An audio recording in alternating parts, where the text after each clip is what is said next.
Hey platform! I'm Sana and today I'm here with Connie, aka Noodlerella. And what do you have in your hand? I have a copy of my book and this is actually the first time I've held one of the finished copies. Did you know that? You gave it to me? You handed it to me. I was a very special present. Today we're going to chat about the book, basically. I'm going to ask you lots of questions about it. So, first of all, to the people watching at home, can you do a little intro of what the book is about? Yes, absolutely. So the book is about a princess named Ellie, but she is not your stereotypical princess. She does not enjoy being a princess. She doesn't really fit into any of the stereotypes that a girl has laid upon her. And the lovely Lottie Pumpkin, who I'm very fond of, she is sort of a stereotypical princess. She takes pride in behaving as such, and they end up becoming roommates at the prestigious and slightly magical school, Rosewood Hall. So obviously they decide to swap identities and hijinks ensue, and also a lot of mysteries. Excellent.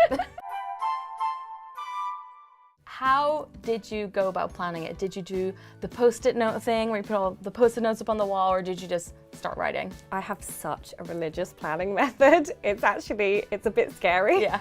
So what I do is I bullet point the entire story. Okay. Every single point that needs to happen. And then I separate each of those bullet points into a chapter. So I have a chapter by chapter breakdown. That way I can see what needs foreshadowing for this moment, what I need to go back and change. And then only once that is all completely perfect and 100% happy do I start writing anything. Oh wow, okay, so fully planned out. Yeah, also because there's so many like hints to twists you won't even have revealed until you about have to put all the book 4. clues in. Yeah, so I've got to make sure it's all there, perfectly set out. Nice, that's good planning. Thank you. I think I'm slowly losing my tiara. Oh yeah.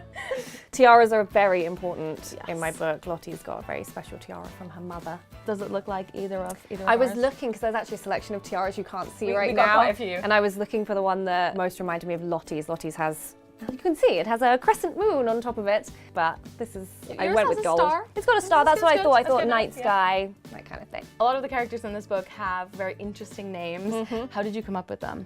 Coming up with names is one of my favourite things to do. So Lottie Pumpkin obviously is a Cinderella reference. The characters that are kind of part of the school, so you have Florence Ivy and Balthazar Conch, those were names that needed to have a meaning behind them. Right. But I felt like the students, it was just about what sounded right for them as characters more than anything. Yeah, you don't want to give away too many clues with the names, because sometimes obviously you can figure a little bit out. Yeah, I don't want like this evil character who you don't know is evil to be called like Evil McEvilson. What are your absolute favourite ones? The ones you're most excited for people to read? The entire Marivish Ball, that whole bit, and the pool scene and the hair dyeing scene. Those are my absolute favourite bits. Okay. But once you've read it, you'll know. So, my final question is, out of all the characters in the book, which one would you like to be stuck in a lift with the most? For whatever reason. Bina Fey. I would learn so much.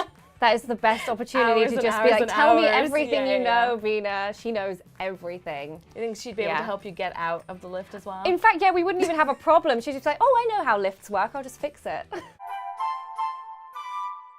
Do you have any particular authors or books or movies or anything that sort of, I can probably guess some of them, that inspired the book? Absolutely. Oh, wow. How long have you got? That's a big list. So, a big inspiration for me was a story, the first book I remember finishing to completion. Finishing to completion, how else would you finish something?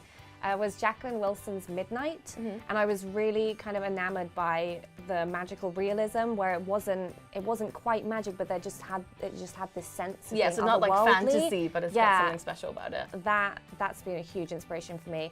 Obviously Harry Potter, but also I went to boarding school and we had houses. And I didn't know that. Okay, that was something I was going to ask. I was in Lytton, which was the Blue House. And then also there's a lot of kind of Japanese cartoons it's inspired by. I'm sure if anyone's seen Revolutionary Girl Utena, which is about a female prince, that's a big inspiration. I feel like anyone who's read a proof copy is going to be like, well, no, okay.